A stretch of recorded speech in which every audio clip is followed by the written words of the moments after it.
Before a single frame was filmed, Resident Evil almost became a completely different movie.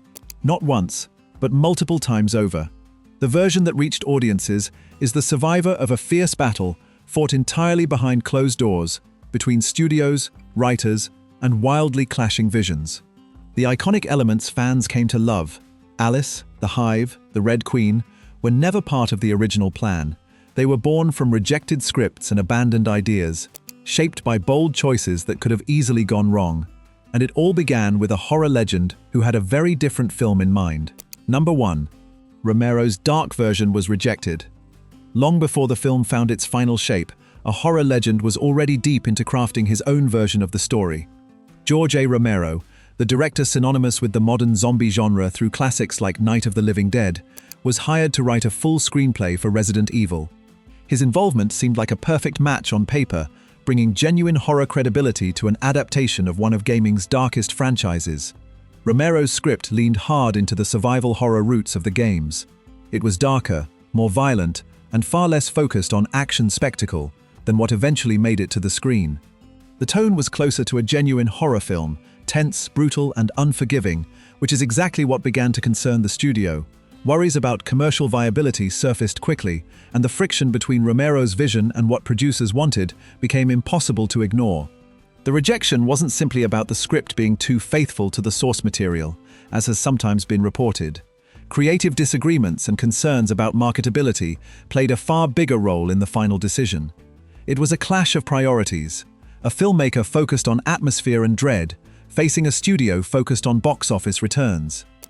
The version Romero imagined could have taken this franchise somewhere much darker, and fans of his work still wonder what might have been. Number 2. The rights deal that started it all. The journey toward a Resident Evil movie began long before any camera rolled or any script was written. Constantin Film, a German production company, secured the rights to the video game franchise in the late 1990s, setting off what would become years of chaotic development. Few projects in Hollywood's history passed through so many hands before finally reaching the screen. Once the rights were in place, the project stalled repeatedly. Multiple writers were brought in at different points, each arriving with a different vision of what the film could be. Scripts were written and discarded. Creative teams came and went, and the movie remained frustratingly out of reach for years. Every version that emerged seemed to push the project in a new direction, rather than closer to production. What's remarkable is that this long, fractured development process actually shaped the final product in meaningful ways. Each failed attempt eliminated certain ideas and opened the door to others. By the time the film we know today was greenlit, it bore little resemblance to the earliest concepts. The movie audiences eventually saw wasn't the first choice, or the second, it was the version that simply outlasted everything else. Number 3. Early scripts stayed close to the game. The earliest attempts at adapting the franchise were driven by one simple instinct: stay true to the source. Both Alan B. McElroy and George A. Romero produced drafts that kept the story anchored in familiar territory for fans of the games. The Spencer Mansion, the claustrophobic corridors, the slow-building dread, all of it featured prominently in these early versions. These scripts treated the games as a blueprint rather than just a starting point. Familiar characters were included, the survival horror structure was preserved, and the pacing reflected the tension of exploring a dangerous, confined space rather than staging large-scale action set pieces. For anyone who had played Resident Evil on PlayStation in the late 1990s, these versions would have felt immediately recognizable. In hindsight, they represent the closest Hollywood ever came to delivering a straightforward adaptation. But the studio's appetite for pure horror was limited, and pressure to broaden the film's appeal made these faithful versions increasingly difficult to defend. Each draft that honored the games too closely was seen as a risk, a niche product for fans, rather than a blockbuster for everyone. That tension between faithfulness and commercial ambition would ultimately push the project in an entirely new direction. Number 4. Anderson reinvented the entire film. Everything changed when a new creative voice entered the picture. Paul W.S. Anderson, who had already demonstrated he could handle video game adaptations with Mortal Kombat in 1995, was brought in to take over the project, and his approach was unlike anything that had come before. Rather than working within the framework of existing scripts, he discarded the established approach entirely and built something new from the ground up. Anderson's vision shifted the story away from the mansion setting. Instead, he introduced the Hive, a massive underground facility owned by the powerful Umbrella Corporation, and placed the central threat in the hands of a rogue artificial intelligence known as the Red Queen. The corporate conspiracy angle gave the film a distinctly sci-fi edge that the earlier survival horror drafts had never explored. It was a dramatic departure from both the games and every previous screenplay. The result was a film that functioned more as a prequel to the game world than a direct retelling of it.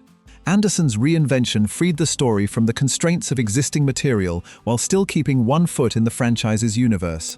Not everyone was satisfied with the distance it put between the movie and its source, but there's no question that his creative overhaul is what finally got the production moving. Without it, there may have been no film at all. Number 5. Why Alice was created. One of the most consequential decisions in the entire franchise had nothing to do with special effects or action sequences. It was the choice to invent a brand new protagonist from scratch.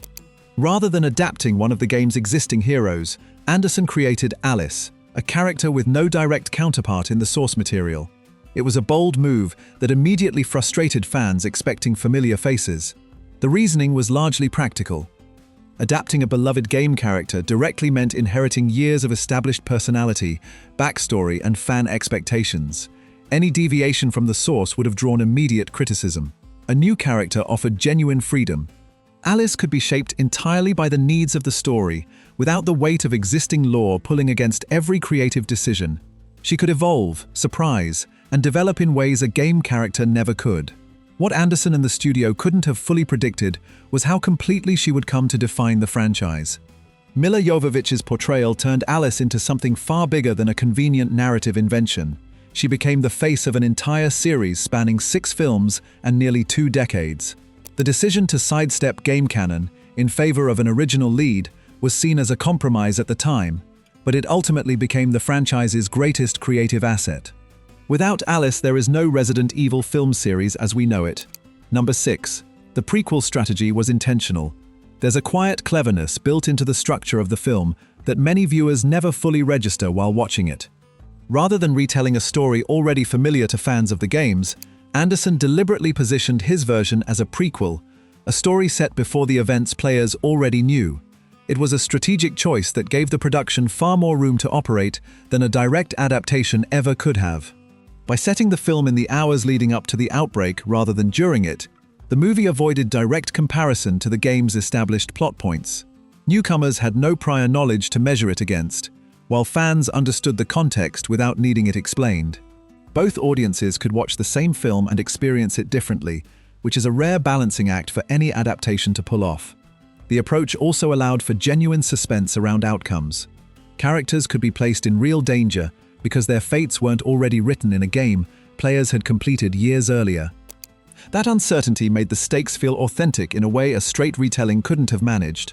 It was less a compromise and more a quietly smart piece of storytelling architecture, one that helped the film carve out its own identity while staying connected to the world fans already loved. Number 7. Milla was already a fan. Not every actor who steps into a franchise role arrives with prior knowledge of or affection for the source material. But this casting was different. Milla Jovovich came to the role of Alice already familiar with the Resident Evil games, having played them before production ever began. That personal connection wasn't a minor detail, it shaped how she understood what the film was trying to achieve and what it meant to the people who had grown up with the franchise. Her enthusiasm for the material ran deeper than casual awareness.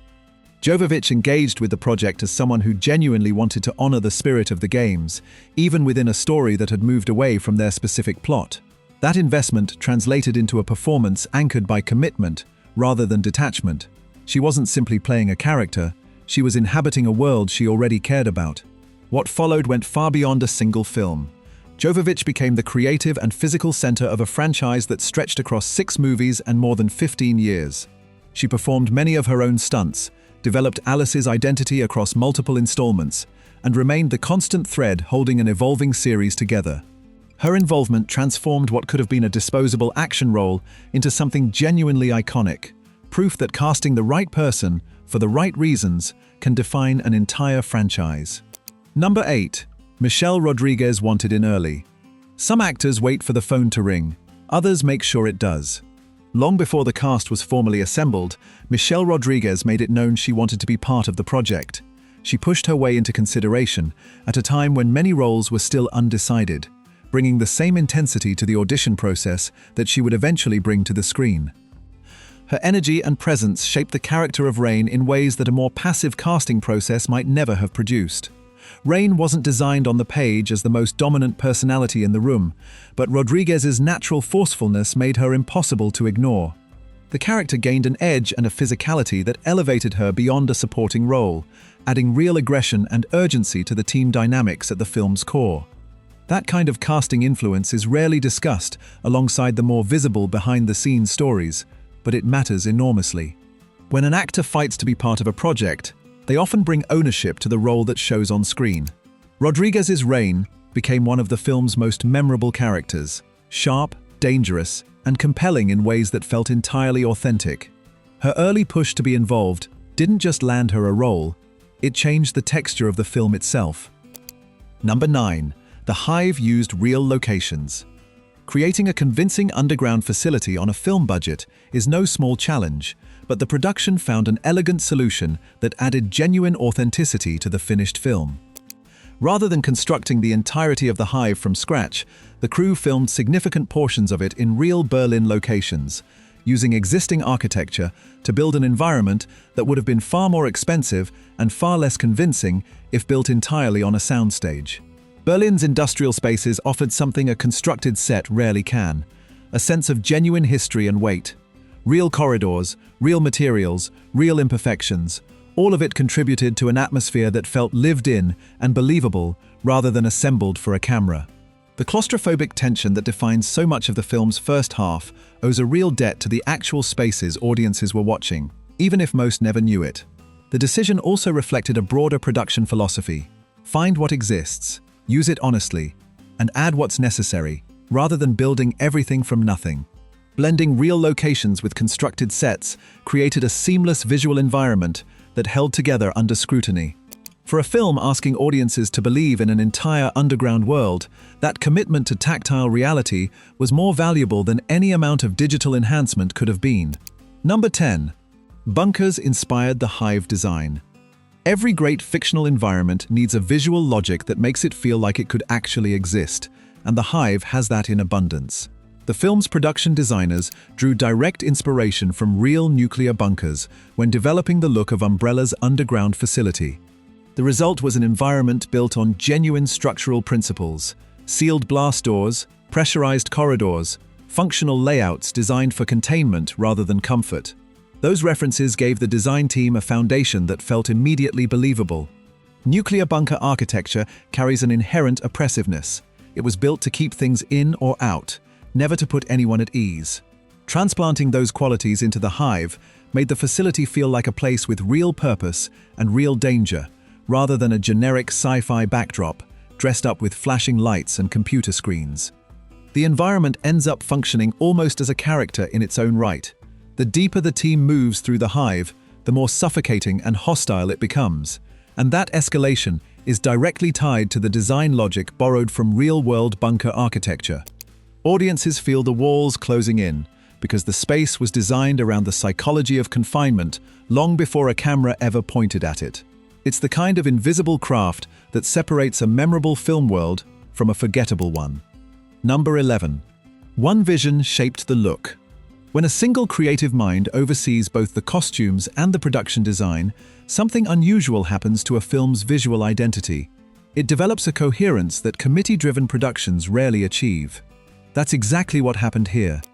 One designer was responsible for both the wardrobe and the sets throughout the entire film, a rare arrangement that gave the movie an unusually unified aesthetic from the ground up.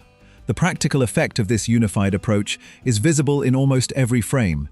Characters don't feel like they've been dressed by one team and placed into environments designed by another. They belong to the same visual world. The cold, clinical surfaces of the Hive are echoed in the sharp, functional clothing worn by the operatives moving through it. Nothing feels accidental or disconnected because nothing was designed in isolation. Alice is the deliberate exception to this visual harmony. While the rest of the team blends into the environment around them, her appearance sets her apart. a visual signal that she occupies a different relationship to the Hive than everyone else. It's a subtle piece of storytelling embedded in the design itself, the kind of detail that works on audiences without them ever consciously registering it. A single creative vision made that kind of nuance possible in a way that divided departments rarely could have achieved together. Number 12. Zombies were trained performers. Horror films have used extras as monsters for decades, but the approach taken here went considerably further than simply applying makeup and pointing people toward the camera. The production made a deliberate decision to cast trained dancers as the majority of the film's zombie population, a choice that sounds unusual on the surface but paid off in ways that pure acting ability never could have. Dancers bring a different kind of physical intelligence to movement. The way a trained performer carries their body, isolates muscle groups, and controls momentum creates a quality of motion that is genuinely difficult to replicate through direction alone. When channeled into zombie behavior, that physical precision produced movement that felt authentically wrong, not shuffling or stumbling in the way audiences expected, but subtly distorted in ways that registered as deeply unsettling without being immediately identifiable. The result is a layer of hidden craft embedded in every crowd scene.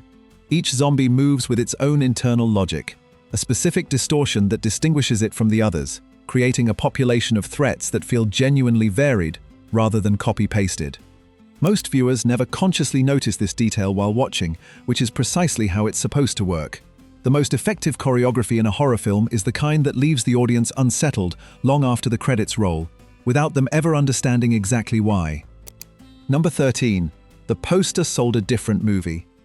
Marketing a film and making a film are two entirely different creative exercises, and sometimes the gap between them is wider than anyone involved would care to admit. The promotional campaign built around this release leaned heavily into action, bold imagery, dominant figures, a visual language borrowed more from action blockbusters than from horror. The poster in particular framed the story as a two-lead action film, foregrounding Alice and Rain in a way that suggested a very specific kind of movie. The film audiences actually saw was more complex than that packaging implied. The mystery and dread of the early sequences, the slow revelation of what the Hive truly contained, the existential horror underpinning the Red Queen's logic. None of that translated into the promotional materials. What was being sold was the surface, stripped of the atmosphere that made the surface worth watching. Whether that mismatch helped or hurt the film's reception depends entirely on who you ask. Action audiences who arrived expecting pure spectacle found something slightly stranger and more unsettling than the posters had promised. Some were disappointed, others pleasantly surprised. Horror fans who might have been drawn in by more honest marketing possibly never showed up at all. It's a tension that has followed the film's reputation for over 2 decades. A movie marketed as one thing that quietly, stubbornly delivered another. Number 14. The dogs ruined their own effects. There's a particular kind of production chaos that no amount of planning can anticipate, the kind that arrives on 4 legs and immediately begins dismantling the work of the makeup department. The zombie dogs featured in the film required extensive prosthetic work to achieve their unsettling, partially skinless appearance. What the crew didn't fully account for was the animals' own instincts. The dogs repeatedly licked off their prosthetics between takes, sending the makeup team back to work under increasing time pressure. The interruptions forced the crew to adapt quickly and creatively. Certain shots had to be redesigned on the spot. Camera angles were adjusted to work around the limitations of what could actually be kept on the animals at any given moment, and the editing of those sequences was shaped as much by the dog's behavior as by any original plan. It was the kind of behind-the-scenes chaos that quietly rewrites a finished film one scene at a time. What emerged from that chaos, though, was surprisingly effective. The forced creativity produced angles and cuts that arguably served the sequences better than a more controlled approach would have. The dogs' unpredictability on set translated into genuine unpredictability on screen. Their movements felt erratic and dangerous in ways that careful choreography might never have captured. It's a reminder that some of the most memorable moments in filmmaking come not from everything going right, but from finding the best possible path through everything going wrong. Number 15. Crew members became zombies. Filling a film with an undead population requires a small army of performers willing to spend hours in makeup chairs, and productions, working within budget constraints, have to find creative ways to assemble that army. The solution here was practical and quietly amusing. Producers, crew members, and various behind-the-scenes personnel were recruited to join the zombie ranks, turning the film set into an unusually democratic casting process. The arrangement solved a real logistical problem. Hiring enough background performers to fill every required scene would have added meaningful cost to a production already managing its resources carefully. Drawing from the existing crew eliminated that expense while creating an unexpected side effect. The people appearing in those scenes had an intimate knowledge of the production that most extras never develop. They understood the spaces, the rhythms of filming, and exactly what the director needed. Hidden within the finished film are faces belonging to people who spent the rest of their working day behind the camera, producers, technicians, and crew members now immortalized as part of the very outbreak they helped create. For attentive viewers who know what to look for, finding them becomes its own small reward. It's one of those deeply human details that reminds audiences a film is never just the names above the title. It's the collective work of dozens of people who, given the right opportunity, occasionally get to step in front of the camera and become part of the story themselves. Number 16. The Red Queen's hidden symbolism. Not everything in a well-crafted film operates purely on the surface, and one of the most layered creative decisions in this one was hiding in plain sight the entire time. The name Alice, the underground labyrinth, the controlling artificial intelligence issuing deadly commands from behind a wall of logic, all of it draws directly from Lewis Carroll's Alice in Wonderland, weaving a literary framework beneath the horror that most viewers absorb instinctively, without ever consciously identifying it. The parallels run deeper than names.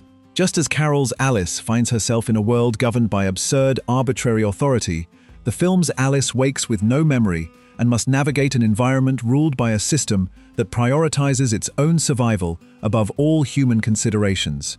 The Red Queen, imperious, childlike in appearance, and utterly without mercy, mirrors the tyrannical authority figures of Carroll's story while simultaneously functioning as a genuinely terrifying antagonist.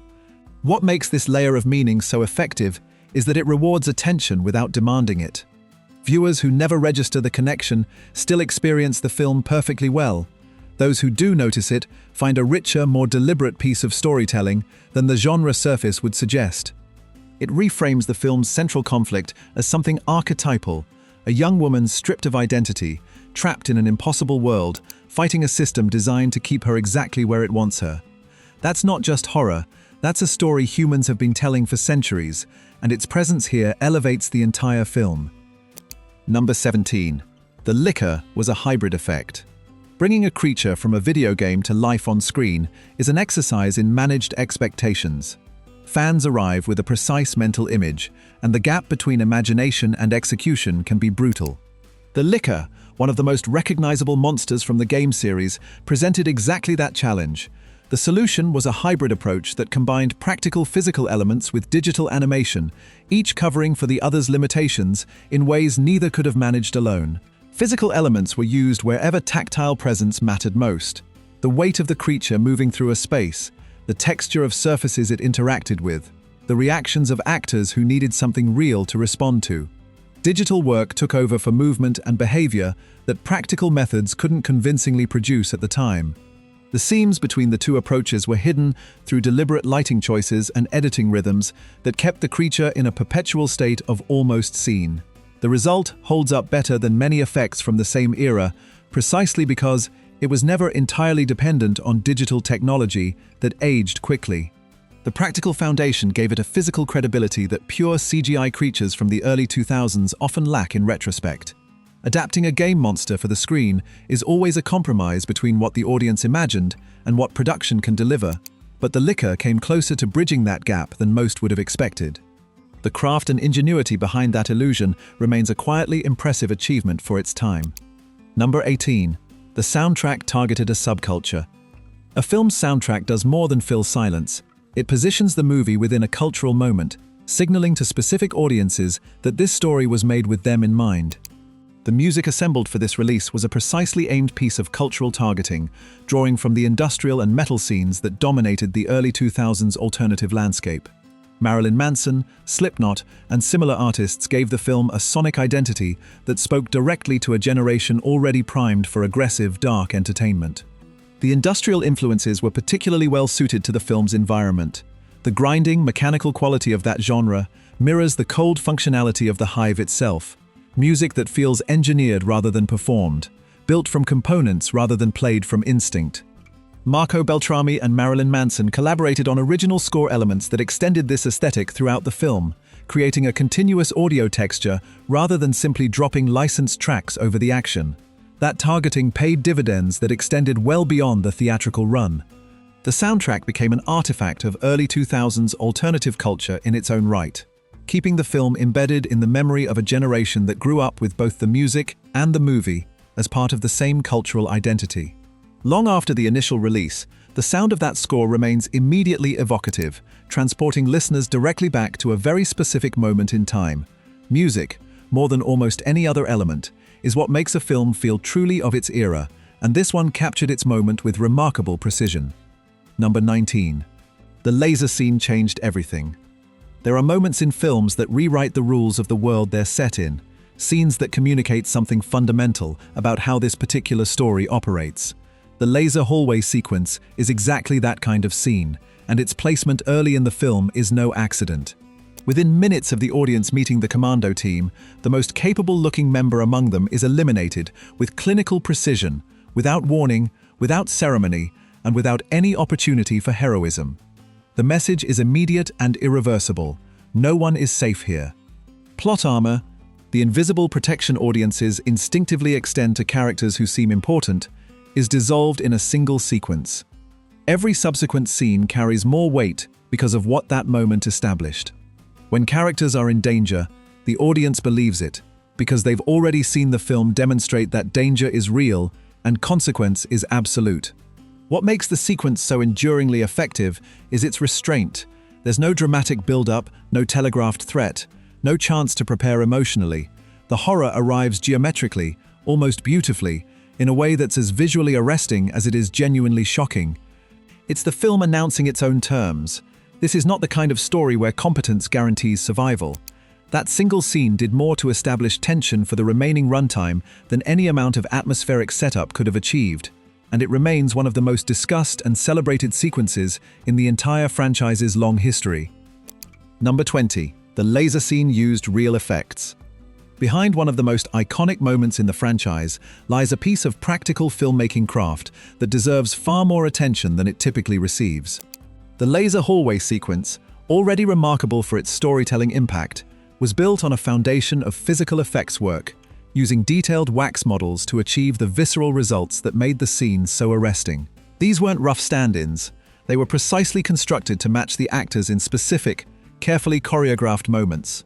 The choice to anchor the sequence in practical effects, rather than relying entirely on digital tools, gave it a weight and believability that pure CGI would have struggled to match in 2002.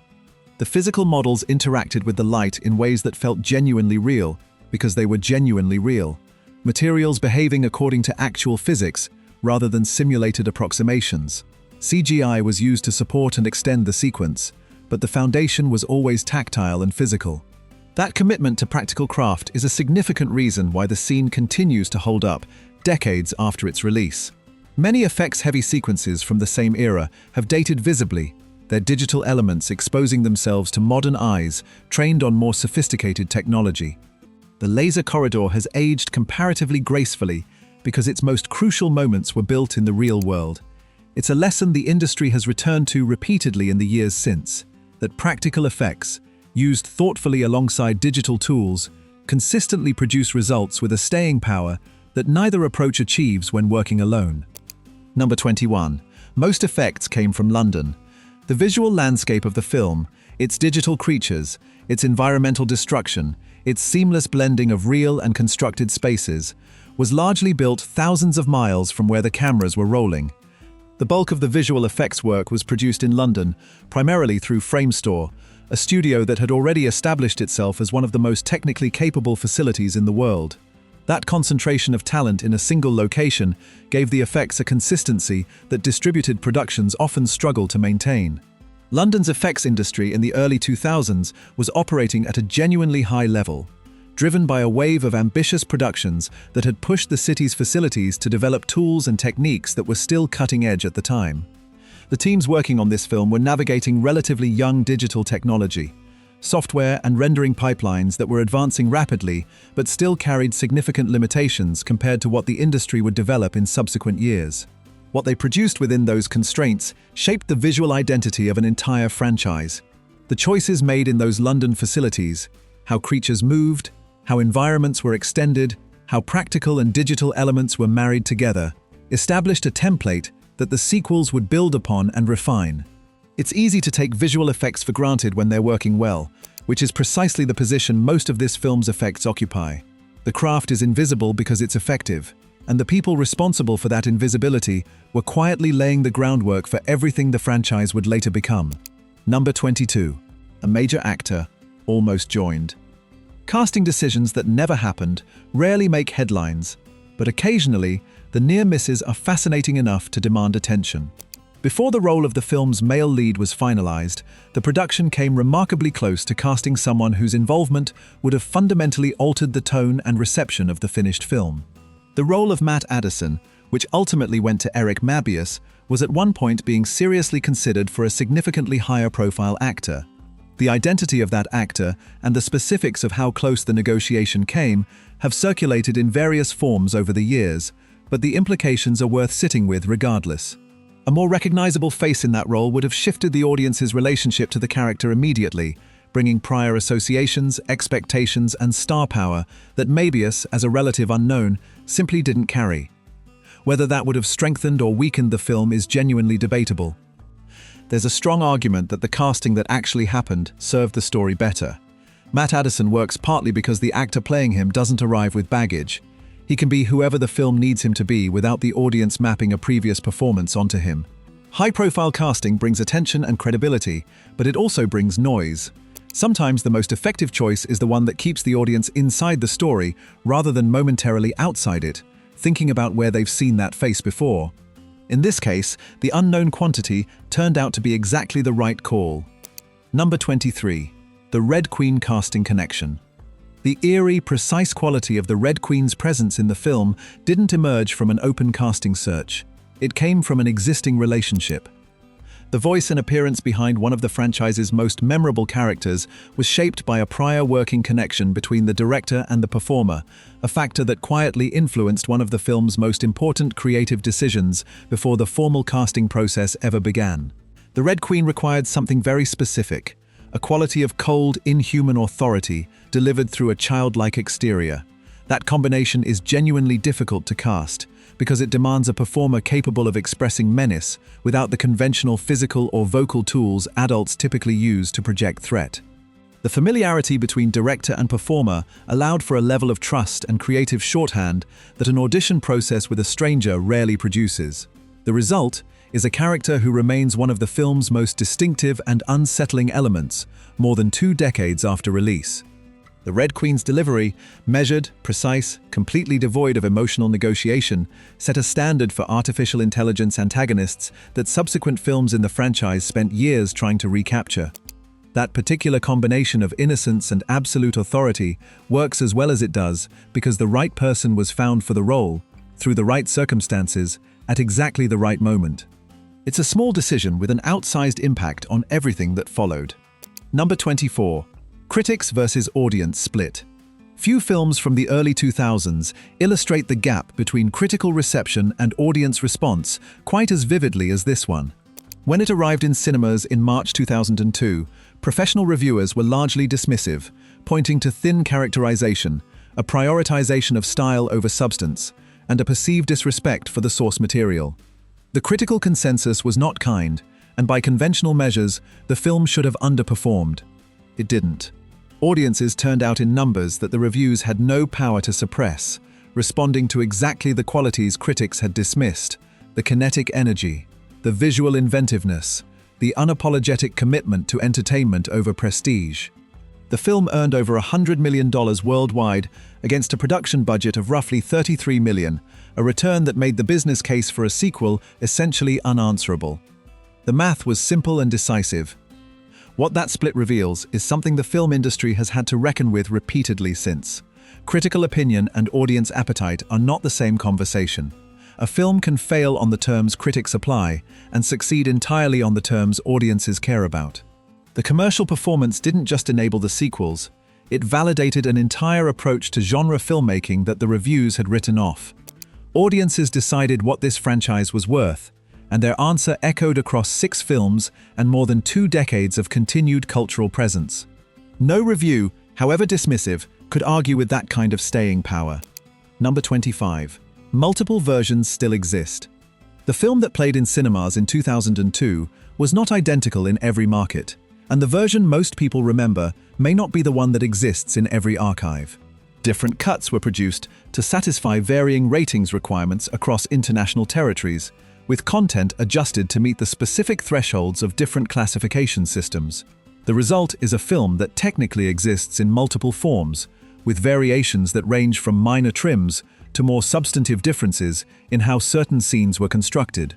These alternate versions matter more than they might initially seem. The experience of watching a film is shaped in subtle but real ways by even small editorial changes, a moment that lands differently with a cut frame, a sequence that shifts in tone when a brief shot is removed. Viewers who encountered the film in different territories or through different home video releases may carry slightly different memories of the same story without ever knowing their version differed from someone else's. What this fragmentation ultimately speaks to is the film's ongoing evolution beyond its original release, an object that continued to be shaped and reshaped by commercial and regulatory forces long after the director had moved on. It connects to something larger about how Resident Evil has always operated, as a franchise in constant motion, never entirely fixed, always open to reinvention. The multiple versions aren't a flaw in the film's legacy. They're an extension of the same restless, adaptive quality that brought it into existence in the first place, and a reminder that the story of this film didn't end when the credits rolled. What Resident Evil ultimately represents is something rarer than it appears, a film that shouldn't have worked, built from rejected ideas, creative disagreements, and a story that bore little resemblance to what anyone originally planned. And yet it worked.